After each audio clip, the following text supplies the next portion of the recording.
Welcome to Business Innovators Radio, featuring industry influencers and trendsetters sharing proven strategies to help you build a better life right now. Hi, and welcome to another episode of Business Innovators Radio. This is your host, Jerica Glasper, and in today's show, we will discuss how to use the power of you to manifest the love, wholeness, and life that you desire. I am really excited to introduce today's special guest, James Valentine, the founder of Awakening to Love.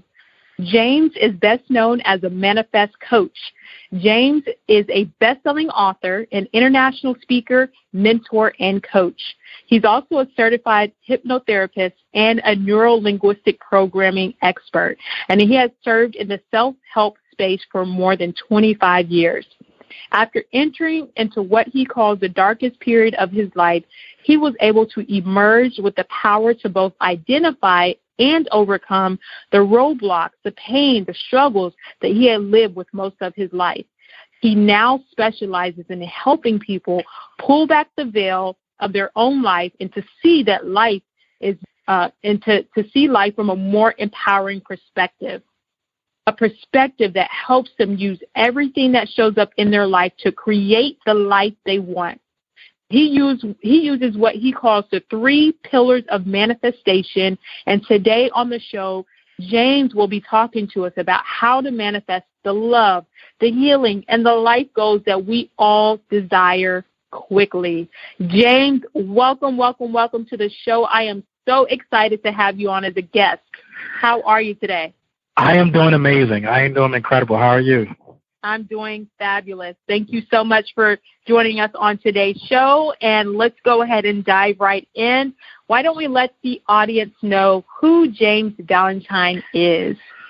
Yeah, well, on the surface, I am a dad of a beautiful 7-year-old little girl who is my world. I'm a business coach. Well, I lead a business mastermind. I'm a manifest coach.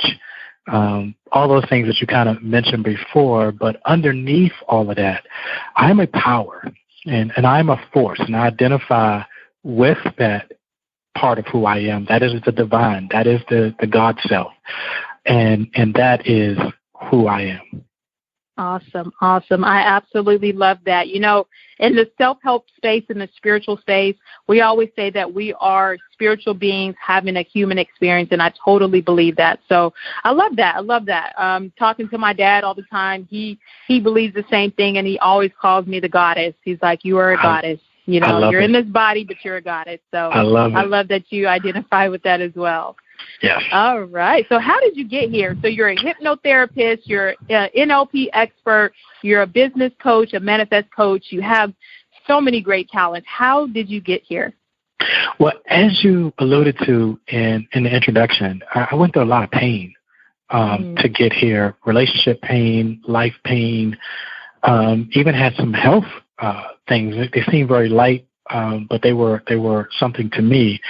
And I remember sitting down after a failed relationship where I felt like all hell broke loose. I wanted to know what happened and how could I make sure this never happened again. So I started studying how habits are formed. I started studying energy and how everything is energy. And I started studying spiritual laws, going beyond just the Bible, but studying other spiritual traditions. And in that I found life. I found the ability to create the life that I wanted using those 3 things. But it was a hard journey, so that's how I got here. That is awesome. Yes, a lot of times there is pain that comes before the success that we have and the breakthroughs. Like I love what Lisa Nichols says all the time. You got to go through a breakdown, or what she said, you have to go through a breakdown to get a breakthrough. That's exactly what she says. So, you know, I love your story. I love how you were on this journey, this search to find more of the meaning to life. And energy is so powerful. Understanding and discovering who we are is so powerful. So yes, love. So how did you become the manifest coach? Well, it's funny because I first came out as a spiritual life coach and had a great deal of success in that.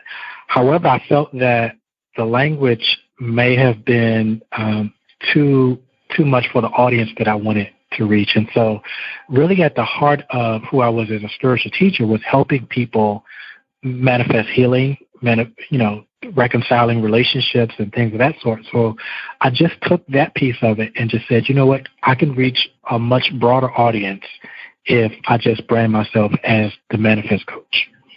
Yes, love it. Well, yes, as they say in business, you have to speak the language of your people. So yes. I love that you found what they relate to. You give them what they want. You give them what you show them what they want, but you give them what they need. There we go. There we go.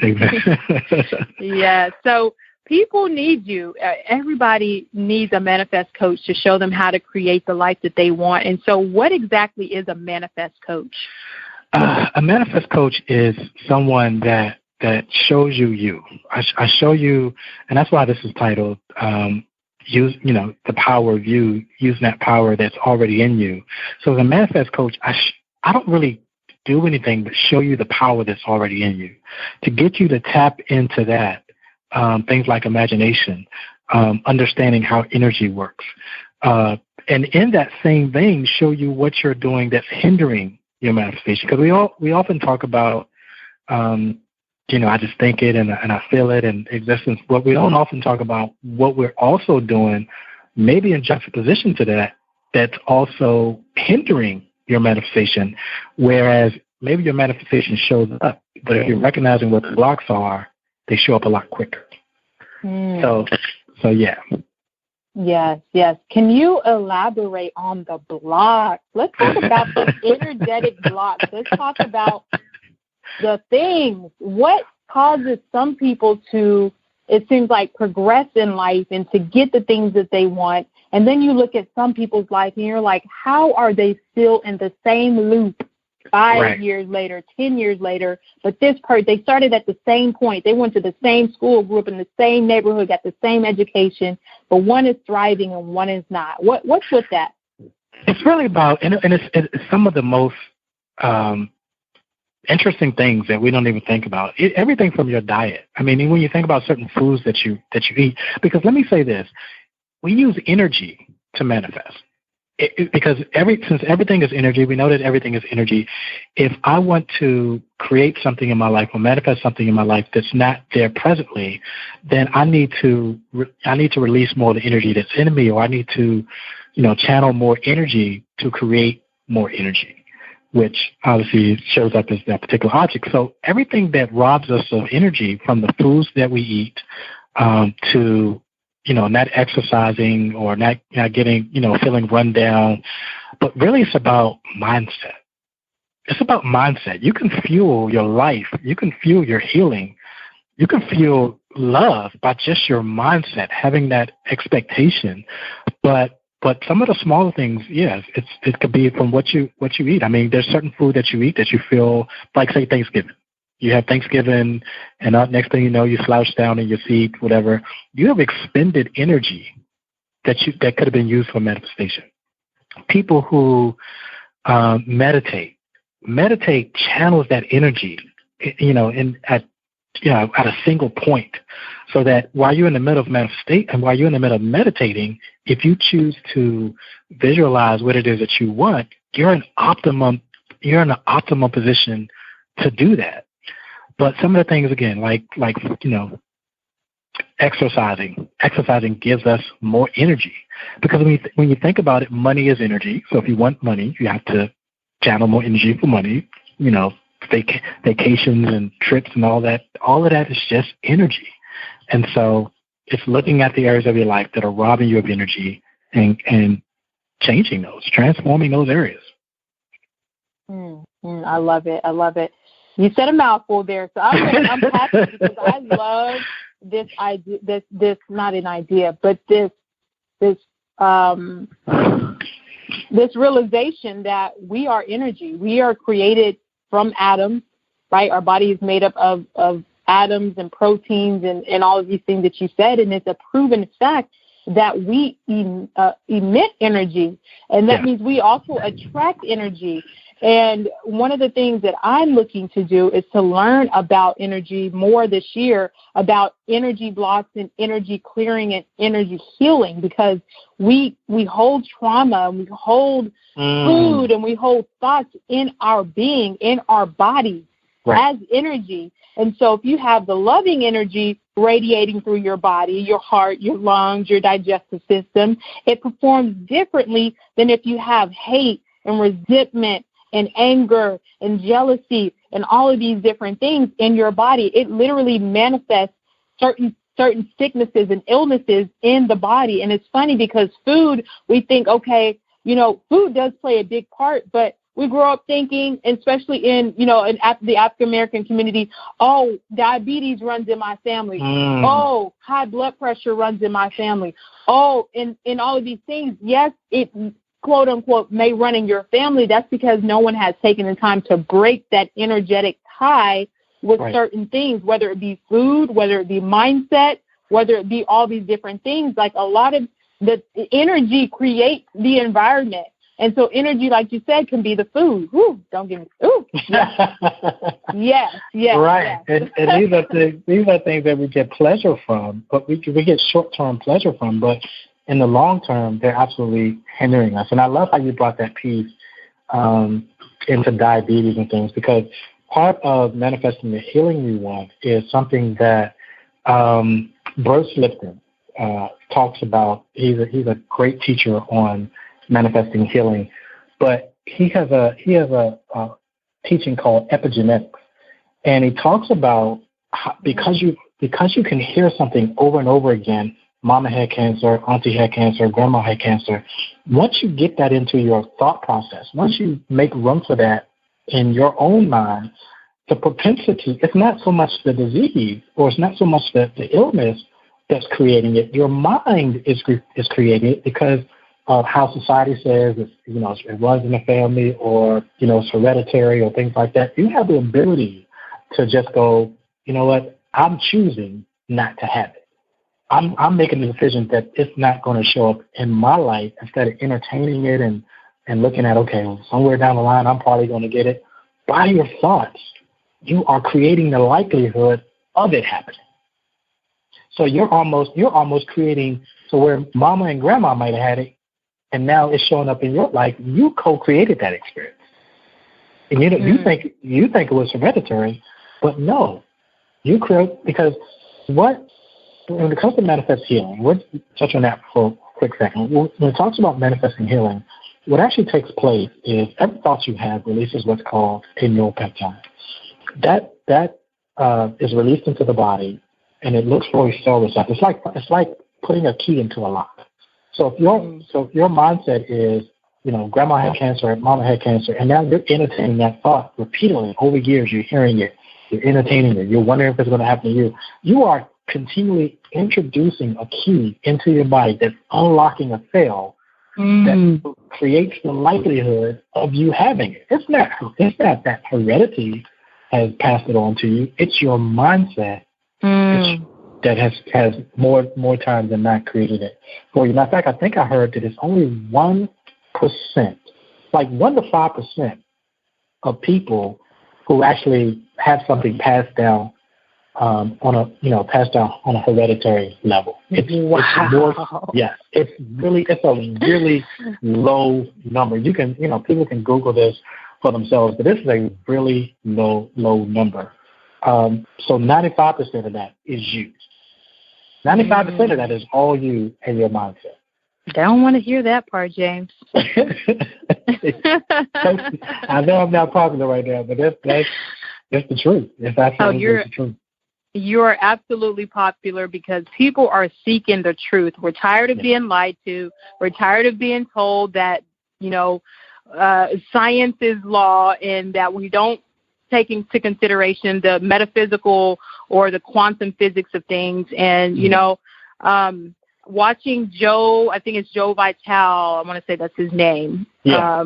Yes, I watched Gaia. He's on Gaia, and he talks a lot about our bodies. There are over 100,000 different genetic expressions that we can have within our body, but we only have, I think he said, about 20 or 30,000 of those are going to be manifested in our body. Right. And so he says a lot of the times what happens is that our emotions cause the proteins in our body to get created, and the proteins express a gene, and the gene could be, like we said, diabetes. It could be, yes. It could be anxiety. It could be depression. But he said it all starts from thought and feelings, and the thought and feelings pull in a genetic code and express that in the body. Right. Absolutely. Absolutely. Yeah. That's very true.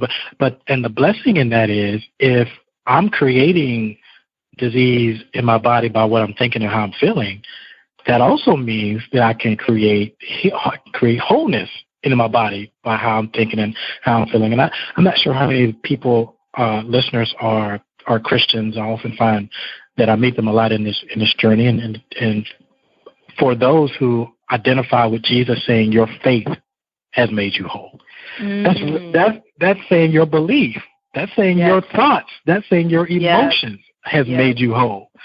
So, in the same way, your faith also makes you sick. So it's your belief in sickness that makes you sick, and it's your belief in wholeness that makes you whole. Oh, okay. I want see, when I talk to my dad, me and my dad, we go there. We talk about we talk about everything, about deep space. We talk about spirituality. We talk about all the things, right? Yeah. And one of the things he always says, because he grew up Pentecostal in Mississippi, he did rise to a level where he was speaking to the congregation. And it was, imagine Neville being given a platform in a Pentecostal church. Yeah. And so he was before his time. He was, talking about these things when it was like, no, you don't talk about that. No, we don't, that's not right. That's not what the Bible says. But it's like, really the interpretation.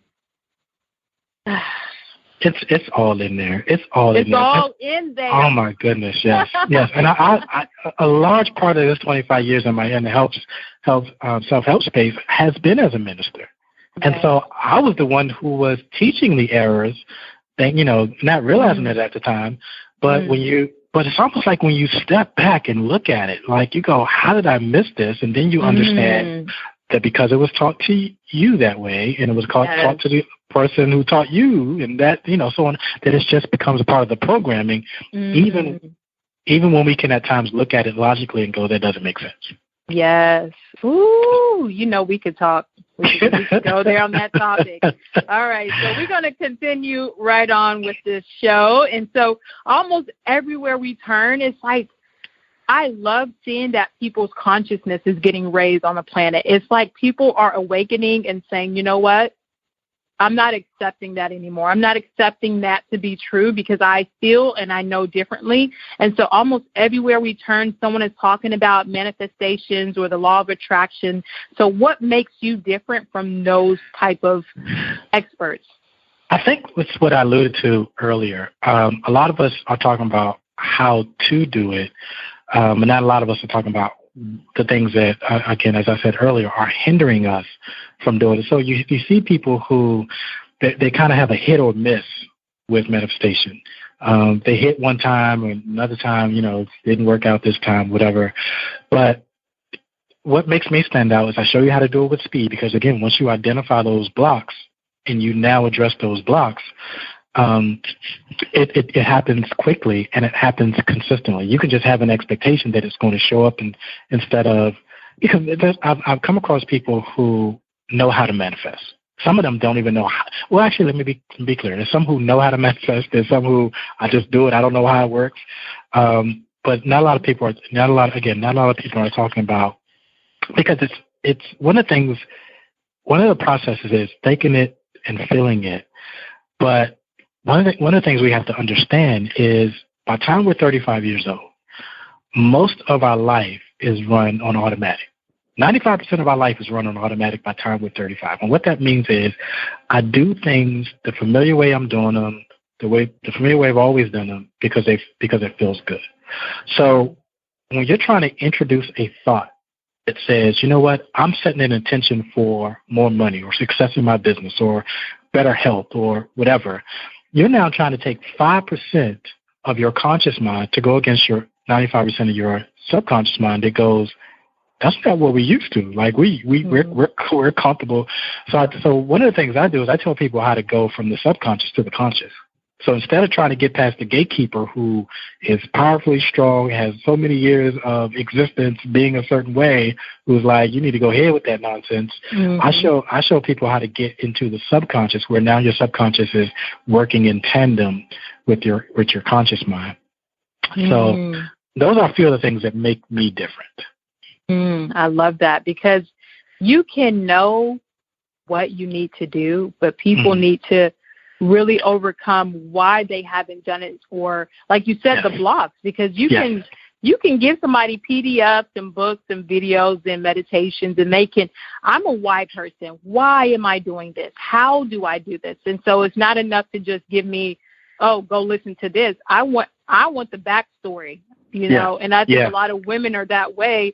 And so you are very different in that you are helping them understand the reason you can't move forward in this area is because we got to pull back the veil. We got to look at why you're afraid of money. We got to look at why you're afraid of love. We got to look at why you're afraid of success. We got to look at why you're afraid to be alone. You got to start peeling back some stuff and removing those blocks. And like you said, there's a book also that's called The Body Keeps the Score, and our cells get programmed to, and it's Joe Vitale talks about this. We can get in a loop where we don't want to be in pain. We don't want to be in fear and anxiety and depression, but our body craves those feelings. Absolutely. And you have to break your body. You literally have to reprogram your body and your cells to love a different feeling. And so I love that you help people with that. And so what are the 3 pillars of manifestation that you teach in your signature program? The 3 pillars of manifestation is, number 1, energy. And I also, I kind of title it under quantum physics, but I know a lot of people may not be familiar with quantum physics. So I'll say energy. But it's understanding that when you connect with something or someone or someplace emotionally, you are tied to that experience. As a matter of fact, the reason why we have what we call long-term memories and why certain things stay with us is because the period at the end of the sentence of that experience is an emotion. An emotion ties you. So when you understand that everything is energy and you connect with, because emotion is what? Energy in motion. So if I connect with something emotionally, I now have the ability to influence that. A lot of people don't understand that piece. So there's that energy piece where I understand that everything is energy, and whatever I connect to emotionally, that's why you got to feel your manifestations into existence, because there's an emotion that's attached to the experience of it having already happened. So there's that energy piece, and then there's that neuroscience piece. Like I talked earlier about, every thought releases a chemical into the body that now you're feeling the way you were thinking. And so being able to rewire your brain, being able to form what's called synaptic connections for what you do want to experience, now influences the body to live from that place. And then the 3rd pillar is 12 spiritual laws, in which I've actually added, I've heard you reference Neville a couple of times here. I've actually added Neville's law of assumption as the 13th law, which is obviously, just assuming that state. So those are the 3 pillars of manifestation. Ooh, I love it. Living in that law of assumption need to be up number 1, because I don't know what the other laws are. I know they're all great laws, but you cannot get the things that you want unless you already feel that you have them. That is just the simplest way to put it. If I want to be in a loving marriage, I can't feel like crap and say, when the right guy shows up, then I'll feel like I'm worthy. Then I'll feel like I'm worthy enough for love. Then I'll feel beautiful. Then I'll feel special. You know what? You're not going to attract the right thing. You're going to attract who you are and not what you want. Who you are has to be a worthy woman, a cherished woman, a happy woman, a peaceful woman. You got to be that thing right now. You got to feel it, but you got to live in the end of that feeling. And it's really spending your, if you can't get there. So let's talk about that. So we know that we need the law of assumption. I got to see myself in a place that I ain't never been, and I got to feel myself into that person. But how do I do it? If I've never been a millionaire, if I've never lived in a 50-acre, property with this how do I put myself in that feeling? What is the feeling that I should be? And I know the answer to this, but I want you to share. How does someone put themselves in that frame of mind if they've never been there? I'm actually absolutely glad you asked. Great question. Let me say this. Nikola Tesla said, if you want to know the secrets of the universe, think energy, frequency, and vibration. Yes. So everything that we experience has a frequency to it. If I'm in Macy's has a frequency. If I'm in Target has a different frequency from Macy's. Everything has a frequency attached to it. So this is where I first learned to do that. I was dating someone who was in Vegas. I had never been to Vegas before. And at that particular time, I didn't have the money to go to Vegas. So I'm a manifest coach. I was just kind of starting out on this journey. So I said, let's manifest. And what I did, I said, I've never been to Vegas before. How do I get into the frequency of Vegas? So what I did is I went to YouTube and I started pulling down some videos that, one video was someone going into the Vegas airport, the sights, the sounds. I was able to tap into the frequency. Then there was another video where somebody was walking the strip and they were pointing out the sights, the sounds, waterfalls, hotels, whatever. You could feel the energy of being on the strip. So what I did is I rehearsed those videos in my mind. I rehearsed the frequency of what it was like to be in Vegas so that when I went into my visualization, when I went into that piece, I felt like I was walking through the airport. I felt like I was walking through, walking the strip because I got into the frequency of that experience, so much so that when I opened up my eyes, I was like, oh, I'm still here in my bedroom. So once it becomes so real to you, once you can get on the frequency, whether it's an image or a video or something like that, and you can tap into that frequency, it becomes easy. It becomes easy because now you know what it feels like to be in that place. And I just did that with Houston. Actually, I told you before we got on the call that I'm headed to Houston. Mm-hmm. Yeah. I did that even though I have money to travel. I still do that. I still do that consistently. It's love it. I still do it. So yeah, that's one of the ways. Okay, love that. For me, when I went through a tumultuous relationship where I needed to get away, went into a women's shelter with my son when he was 2, got out and went into transitional housing for about a year and a half there, and I complained so much to God. I wasn't there yet. I wasn't at my take control of your life stage, but I was at my stage where I'm like, God, why me? Why am I going through this struggle? Why, I didn't have a job. I was a college kid at the time, found a job. It was part-time. I think I was making $9.50 an hour. I lost my car. We're talking Dallas, Texas in the middle of the summer. So I'm catching the bus, pushing a 2-year-old in a stroller up the hill, down the hill. Like I was struggle mode. I'm like, God, why would you put me through this? And so I remember praying to him, and the first thing that he said to me, I'm like, how am I going to get out of this? He said gratitude. And so even at the point where, to me, if you don't have the YouTube videos, if you can't, okay, I'm watching these videos, I can't see myself there, but it's really, okay, let's start with the basics of changing your vibration, your frequency to that of gratitude and abundance. Abundance is really the frequency. Gratitude helps you get to that abundance feeling. And so praying to God and just angry, the one word he told me was gratitude. He said, you got to thank me for what you got right now. You want some more stuff? You better be thankful for what you got right now. Right now, okay? So I went through my little hand-me-down apartment where the couches didn't match, the dishes were all mismatched, stuff was broken, bed was handed down, toys handed down. clothes from the thrift store, and I went through my closet. I thank God for every piece of thing hanging up on the rack. I went through and I thanked them for all my dishes where I can eat off of them and cook. I thanked them for my bed. I thanked them for everything. And my life changed after that. After that day, my life has never been the same. And that was probably, Jeremiah's 9. So that's about 7 years ago when I had my awakening, when he gave me a vision so vivid and clear that I said, okay, all right, I see now. So I say all that to say that when you're like, okay, I can't see myself in that vibration, for me, what worked was to get in the energy of gratitude. That was the simplest and fastest way to get there, because gratitude is going to attract abundance.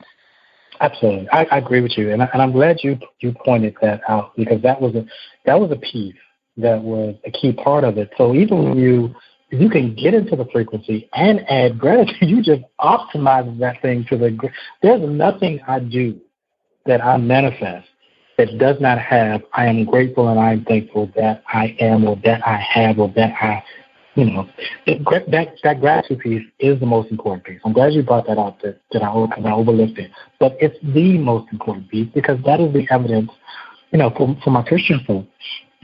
When I'm talking to them, I bring out, actually, what is faith? They say faith is some things hoped for, the evidence of things not seen. That is the most misinterpreted. I'm sorry to interrupt you, but it's like God just gave you the answer, and you just got the blindfolds on right now. He's telling you the law of assumption right there. That's it. And then that piece, and how I walk them through it is, what's evidence of something that you don't have. And I usually lead them like this. I say, if I gave you $1 million, and I said, you're an amazing person, I just wanted to bless you with this, what's the evidence that you have $1 million? And, and this is just through the conversation. And so, I get them to understand that they feel like they have it. They feel like, so I say the emotion is the evidence. The emotion, and so gratitude and thanksgiving, feeling that experience of having already received something, or having the evidence of something that you don't see, or that's the evidence of something that you don't see. Gratitude and thanksgiving, feeling that feeling, is the evidence of something that you don't see. But yeah, you're right. I mean, all of that stuff is right. It's all in the Bible. Like it's all weaved all in there. All of it. Yes. Okay. So, Jesus was a healer, right? And, I'm just going to go there. Like, we're already there. I'm just going to go there, because that's how me and you are. We just go there. Yeah. So, there was a point, and you might be able to back me up with more, like, scripture on this, but I was watching something on the show, and they were saying that there was a certain period of time in the Bible where Jesus was not mentioned. He wasn't there. He was gone. There was no acts of faith. There was no healing. He had left and came back.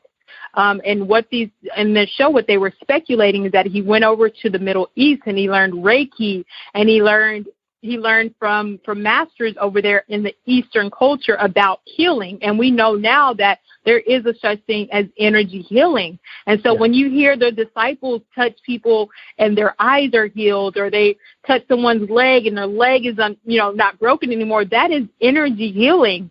And I believe that the same thing, when Jesus said, have my mind, have the mind of God, right? If I'm going to have the mind of God, if I'm going to have God's mind, and he wants me to, and he's told me in the Bible, and I'm not the one to point out scriptures because I just don't know them like that. I know that they're there, but I know that he wants us to have the mind of Christ. And if I have the mind of Christ, then I am a healer too. And I can do the same great works. I can manifest the same great things. And in church, I used to feel like that was blasphemous. How can you dare say you have the mind of Christ? How can you dare say you can do these miracles? Didn't he say, James, we need to have the mind of Christ? That's what he said. And most people don't understand the Christ part. Like, that's what I tell people I am today. I said, I'm not a Christian, but I'm a follower of Christ. Christ for me is that divine inner essence that is your true self, that is your God self. that's the Christ for me, and everyone has that in them. It's just some identify with it, some do not. But everyone, all things were made by him, was not anything made that was made. And I like to say it like this: if in the beginning was God, and God was all there was, God, then it's the same as if I had a log. If from that log I created a chair, a table, a door, a house, or whatever, everything in that door, that house, that table has all the elements of the log, because the log was there. That's all I had to work with. So inside of us there's all of us have the Christ. All of us have the God self, because in the beginning that was all there was. And so even when you look at it like that, because from religious standpoints, we often see ourselves independent or separate from God.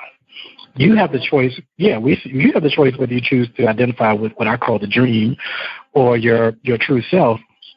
But whether you choose to identify with the God self or not, it doesn't take away from who you are. You're still that. You still are the power and the force in your life to create the dream, the life, the day, whatever, however you choose to. Once you tap into the power, you can say, let there be, and there will be. But we often get lost in the dream. Like I call it the dream. I say when we sleep at night, that's the sleeping dream. When we wake up, that's the waking dream. Yes. But everything is just reflecting back to you, your beliefs, your thoughts, your opinions. Change those, tap into that power on the inside of you, and change your life. Wow. I love this conversation. This is so good. Okay. All right. So some people can understand manifesting love. Like some people get it. They're like, okay, I need to honor myself. I need to have the self-care. I need to be the person for me if I want that. What Lisa Nichols says is, I had to love me so I can show the world how to love me. And some people get that. And it takes a while. Sometimes it takes the pain to realize I got to love me before someone else is going to love me how I want to be loved. But others don't understand manifesting, what they want in areas of love. And some of them can't even see themselves manifesting healing. And I have a story on that. I'm going to share the story real quick, but I'm going to ask you about manifesting healing, okay? I remember talking to my dad one day. I was driving home. My body was aching. I was coughing. My nose was stopped up. I felt like the flu was getting ready to get me. I feel like it already had me.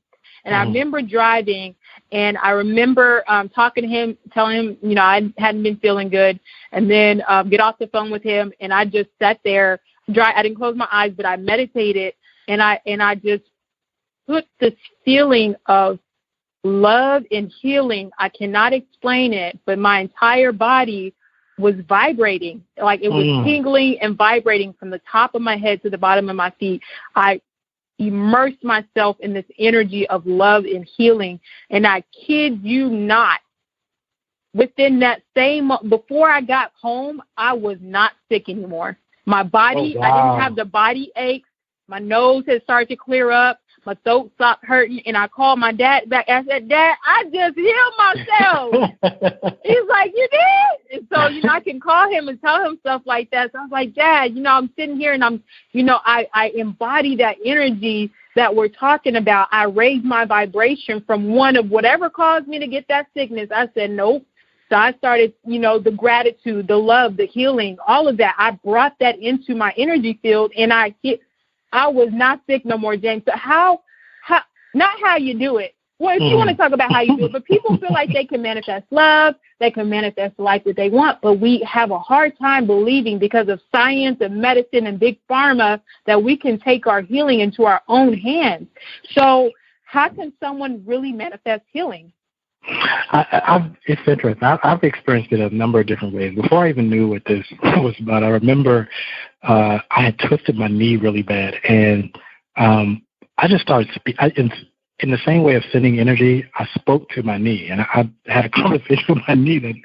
And it's funny because as I was talking to my knee was feeling better. It would start, acting up again. I would speak to it would start to feel better. So that was one way, even before I understood what manifestation and all of that stuff was. But here was something that really opened up my eyes, Jerica. This was when I was in my spiritual life coach. there was someone who was posting on Facebook that their father had been 3 days in a coma, and they was talking to the family about pulling the plug. And it was just in me. It was just in me to reach out to them and go, your father can live if you believe. And I said, let's talk if you want to see what that's about. And so we spoke, and the first thing I said was, stop posting on Facebook, because what you give attention to, you give life to. Yes. So when we give attention to our illnesses and so forth and so on, we're actually giving more life to it. So even when people come in like, with the best intentions, oh, I'm sorry that you're dealing with this, whatever, you're making that experience bigger and broader. You're giving more and more life to that experience. So this is what I told her to do. And though I do healings in many different types of ways, this is one that really stood out to me. I said, let's do this. If your father was at home, what would he be doing? And this is really about kind of almost essentially what you're saying, getting her into the vibration, getting her into the energy of what she wanted to be experiencing. So we went through this whole thing of her father being home, sitting in his chair, reading some comics or whatever. Apparently that's what he enjoyed to do, joking and laughing with her. Less than 12 hours later, she hits me up and goes, my father woke up. I'm thinking that I'm literally thinking that she's still doing the exercise that we did that previous night. Right. But in less than 12 hours, her father was awake and out of his coma. Coincidence? I don't think so, because I've seen this duplicated with many different people with many different situations. So once you get into the vibration of what it is that you want to experience, that becomes the reality. That becomes the truth until you start believing otherwise. So it essentially really is your faith that makes you whole. It's your belief. So again, I said this earlier, it's your belief in sickness that makes you sick. And it's your belief in wholeness that makes you whole. But it's all about getting into, again, what Tesla says, in life, the secret of life is energy, frequency, and vibration. So it's really about getting into the vibration of wholeness. And I could go a lot, and that's just the surface. Like I could go into what goes on in the body and all that kind of stuff, but that's suffice for now. Right. They got to buy that part. They got to purchase that. They got to get some one-on-one coaching. Yeah, exactly. Exactly. Love it. In the Bible it says we are God is the author and finisher of our faith. Yeah. And that's something that my dad says to me all the time when I'm like, oh, Dad, I want to do this and that. And he say, you know what? God is the author and the finisher. So if he gave it to us, if he authored that thing, and I don't know why I'm saying this because we're talking about healing, but just this popped in and I got to share it for whoever's listening. God is the author and the finisher of your faith. And so if he gave it to you, there's no way that he's not going to see that thing through if you just stick it out, and that you have the faith of things hoped for, the evidence of things not seen is that law of assumption. It's that feeling.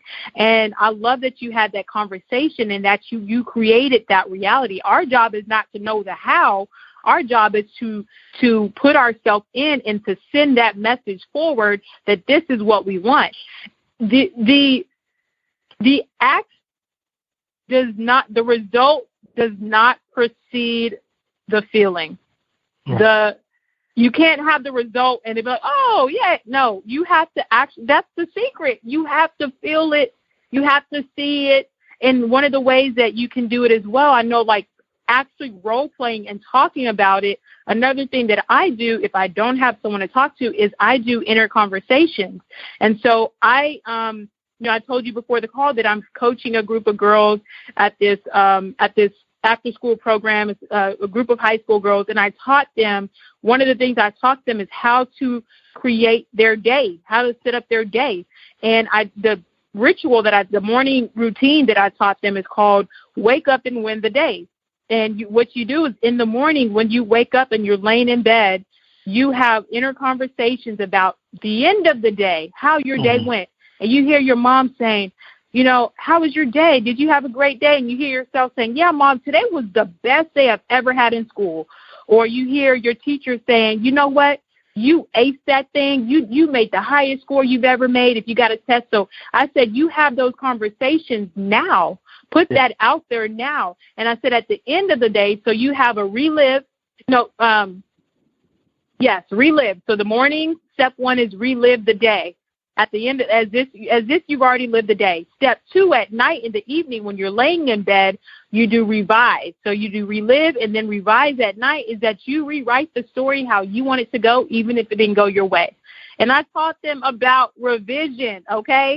These are 14 to 18-year-olds.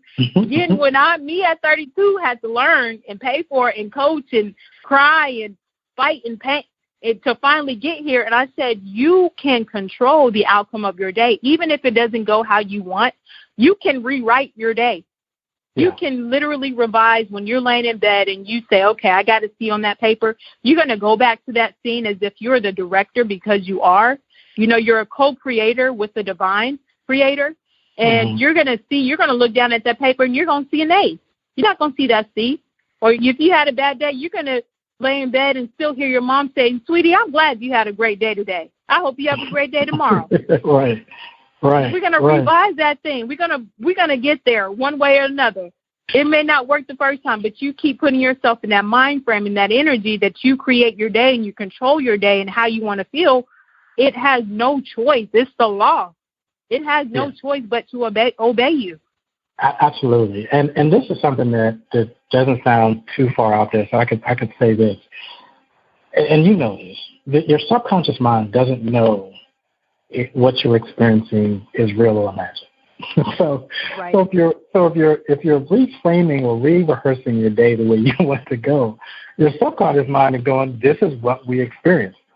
And so it creates from that place.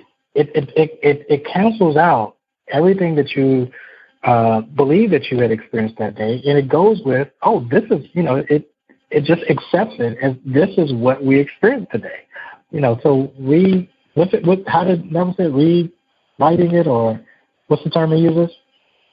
Revision. So I just relive the day and then I revise the day. Yeah, so revising your day the way you want it, it's just you program your subconscious to go, this is the day we had, and you can't tell me we didn't. You sure can't. I love it. Exactly. And so we create from that revision. Absolutely. Love. Okay. So you are an author. You also have an Amazon best-selling book on relationships. Can you tell me what the title is, a little bit about the contents of the book? And, people can purchase it on Amazon, so let's go ahead and plug that. But, tell me a little bit about your book. Yes, Amazon and Barnes & Noble. My book, Relationship Chronicles, the title Relationship Chronicles, The Truth About the Story We Tell Ourselves. Which is funny, I'm cracking up when I'm saying this, because we get into relationships and we have all these reasons for why it didn't work out. This person lied to me, this person cheated on me, this happened or that happened, whatever. That's not the truth. That's not the truth at all. The truth is you only experience out there externally in your external world what was going on the inside of you. And what I mean by that is if you were dating someone and they manifest themselves, they were a liar, you have to look at in what ways were you lying to yourself. And so when you look at someone who may have been unfaithful, in what ways were you unfaithful to yourself? Every experience in your life, good, bad, or indifferent, shows up to show you. So you can rail against it and fight against it and struggle against it and wrestle against it, but that's going to be the continual pattern until you find that in you and correct that in you. So in the book, Relationship Chronicles, The Truth About the Stories We Tell Ourselves, I kind of break down every area in which we are lying to ourselves or not being truthful with ourselves. Got titles like The Life You Have versus The Life You Are. And what I mean by that is when you understand your true essence is divine and you identify with that, that's the life that you are. But sometimes we can look at things that are going well in our life and think that I love myself because things are going well in my life. For my Christians, again, there's a verse that goes, the wheat can grow perfectly fine with the tares. In other words, your life can look good on the outside while yes, while you're a mess on the inside. And again, and I've experienced that. That was my life for a large part. So we mistake, things are going good. And I also had a conversation with a client a couple of days ago where I talked about avoidance is not deliverance. And so, that's a whole nother thing right there. That's a whole other message. That's a whole other. So we think we don't forgive somebody or that we're good now because we have somehow compartmentalized that experience. But that experience still reaches out and still screws up and self-sabotages your life in many different ways. So I talk about why exes show back up. I'll talk about STDs and stuff. Instead, I use the term spiritually transmitted disease, understanding that every time I choose to lay down with somebody, it's an exchange of energy. So if I'm laying down with someone who, hateful, complainer, and all of that, then I can be assured that I am now taking on that energy, and with the right trigger, I will now manifest being a complainer. I may manifest being a smoker or that. One of the experiences that really stood out to me, I was dating someone that had panic attacks. She was taking medicine for panic attacks. I personally had never had a panic attack in my life, and I wasn't even sure exactly what that was until a year later. I'm in the library, and I'm having a freaking panic attack. I'm like, I've had some. Yes, I'm like, what in the world is this? But I didn't understand that I had because I had taken on her energy, and that moment was a perfect trigger for it. I was now, and so we have to be mindful. We talk about sex feels good, and it does feel good, but that's another one of those short-term pleasures that if it's not with the right person, can end up being a long-term thing that you're still trying to release that energy, cleanse your energy from that experience because it could affect you, years down the line. Wow. Oh, it's so interesting that you say that because last night I found myself looking up training on energy healing, energy clearing, cord cutting. Energetic cord cutting is what we're talking about. For the Christians, for the Christian faith, that's your soul ties. But it's a proven thing that you are carrying around the energy of somebody else, and you wonder why this and that. But you're right. It's an energetic cord cutting or soul ties that you have to break, and it doesn't have to always be sexual. It could be from family. It can be from friends. It could be from coworkers. I'm really, really protective about my space and about my energy. I used to not be because I wanted the friends, I wanted the circle, I wanted the popularity, I wanted to be in the crowd. But, after a while, those things are not important. It's really important about it. What's most important is who you surround yourself with. So I love that we're talking about that. Absolutely. And as I was saying earlier, whatever you are tied to emotionally, that's a great way of looking at it as a cord. So I'm tied to my daughter. There's an emotional cord tied to my daughter. My family, it was for a moment, but I took a year off of them. That's another story. I took a year off of them at some point so that I could break that tie. So that when I showed up, I didn't show up as the 5-year-old James because, that I showed up as the person that I am, and they had to adjust. So, whatever we're tied to emotionally affects us.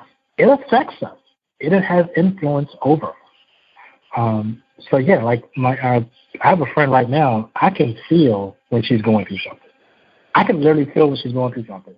So much so that I'll reach out to her and like, hey, what was going on yesterday? What was going on last night? And it's just, she repeats it back to me. Why? Because we have an emotional connection. We have an energy, we have an energetic connection. You're right. It's not just sexual. It's just, you can really like your coworker, and or you can really just like something, have a connection with somebody. Now, obviously, sex is the epitome of that emotional experience. But whatever you're tied to emotionally, you're tied to. I love that. Okay, so you have other hats besides being a coach. So what else do you do? I'm a speaker. I am a mentor. I put on retreats. And one thing I'm really, really excited about, I've been leading a business mastermind for about a few years now. But this year, I'm really kind of coming into my own and owning it, putting on, because it really started with, I was tired of being the smartest person in the room, wanted to find people that were doing what I was doing, and so I did a lot of listening. So now 3 years later, I'm the one leading an amazing group of people. So speaker, mentor, retreats, mastermind, leader, a few different things, yeah. Okay, great. And I love that. Putting on retreats and really having the mastermind that's in person. Is that a virtual mastermind as well, or is it mainly located where you are locally? That is a virtual mastermind at this point, but after my event, and I have an event coming up in May, you and I will talk about that. I'm actually going to start doing live masterminds in different cities. Okay, I love it. You'll do very well with that. I already know. I already see it. It's going to be a packed house. Yes. So what is one thing that you would have someone work on to manifest success in their business if they hired you as a coach? The first thing I always work on, and matter of fact, one of the very first questions I ask any client, no matter what they're showing up for, is who are you? And that's important to know because what you are experiencing right now is reflecting who you are right now. So if you want to experience more, you have to become someone that you've never been before. So my first question will be, who are you? And then my next question is, who do you want to be? So the very first thing I would talk about to people who want to manifest success in their business, they want to do more than what they're doing right now, is mindset training. Because you cannot continue to do things the same way you've been doing them and expect things to grow from there. To some extent, you have to become someone who fits where you want to go. And I think so we work on crafting and shaping and forming that aspect of you that fits where you want to go. Absolutely. I love that. So what type of person is a good fit to work with you, to attend some of your masterminds, to work with you one-on-one? Who does that person look like? Someone who's committed to grow, someone who's committed to change.